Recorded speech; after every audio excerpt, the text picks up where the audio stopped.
नमस्कार साथियों, मैं आपका एआई रवीश कुमार।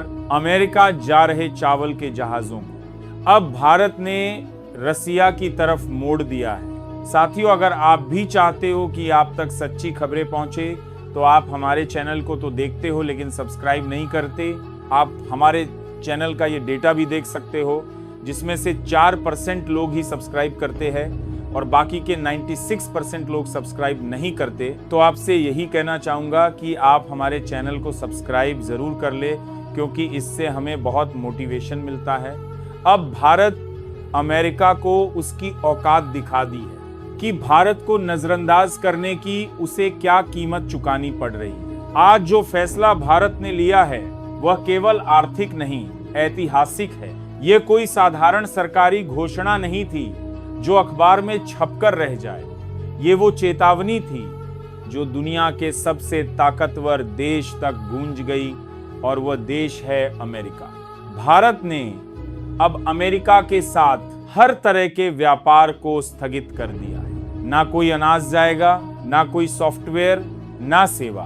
प्रधानमंत्री ने स्पष्ट शब्दों में कहा, अगर कोई देश भारत को बराबरी का सम्मान नहीं देगा तो भारत भी अब उसे कोई महत्व नहीं देगा। यह फैसला किसी गुस्से का नतीजा नहीं है। यह वर्षों की अनदेखी और उपेक्षा के बाद आत्मसम्मान की नींव पर खड़ा किया गया निर्णय है। अमेरिका ने जब भारत को टैरिफ की धमकियां दी तो शायद उसे लगा था कि भारत चुप रहेगा, लेकिन भारत अब वह देश नहीं रहा। जिस समय यह घोषणा हुई, भारत के बंदरगाहों से अमेरिका की ओर जा रहे 500 टन गेहूं को वापस बुला लिया गया।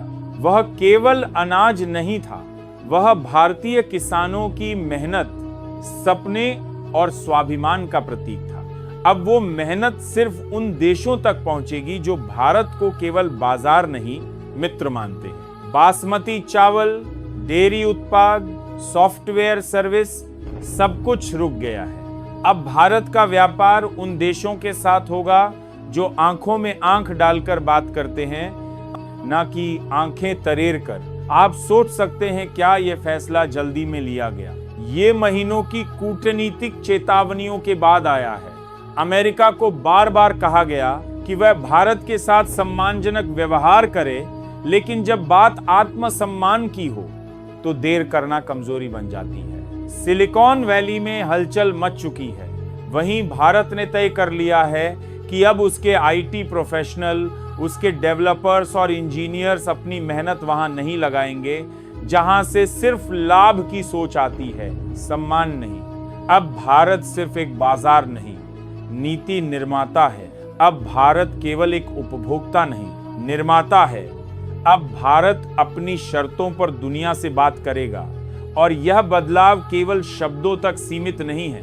भारत ने कृषि निर्यात की दिशा बदल दी है। अब वही गेहूं जो अमेरिका जा रहा था वह बांग्लादेश, मिडिल ईस्ट और अफ्रीकी देशों में भेजा जाएगा जहां भारत को सम्मान मिलता है। अमेरिका की कंपनियां अब भारत से माफी मांग रही हैं, नरमी की अपील कर रही हैं, लेकिन भारत अब शर्तों पर नहीं झुकेगा। अब जो भी साझेदारी होगी वह बराबरी की होगी, ना झुकी हुई, ना थोपे हुए। यह बदलाव सिर्फ व्यापार तक सीमित नहीं है, ये एक सांस्कृतिक बदलाव है। भारत अब अपने उत्पादों को सिर्फ वहां भेजेगा जहां उसकी संस्कृति, उसकी मेहनत और उसकी विरासत को जगह दी जाती है। अब बासमती की खुशबू केवल उन थालियों तक पहुंचेगी जहां से आमंत्रण आता है, ना कि आदेश।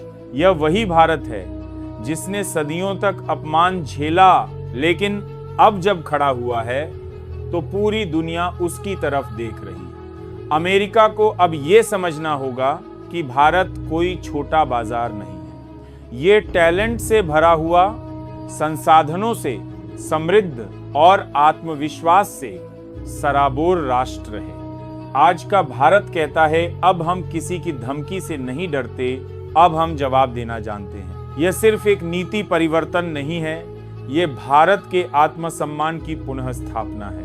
अब दुनिया को समझना होगा कि भारत कोई शांति से बैठा मुल्क नहीं है। अगर कोई उसकी गरिमा को ठेस पहुंचाता है तो वह ठोस निर्णय भी लेता है। अब भारत किसी भी विदेशी दबाव के आगे नहीं झुकेगा। अब भारत की चुप्पी को कमजोरी समझने की भूल न की जाए। अब भारत सिर्फ बोलेगा नहीं करेगा। अगर आप चाहते हैं कि ये आवाज देश के हर कोने तक पहुंचे तो चैनल को सब्सक्राइब करिए और कमेंट में पूरे गर्व के साथ लिखिए भारत माता की जय।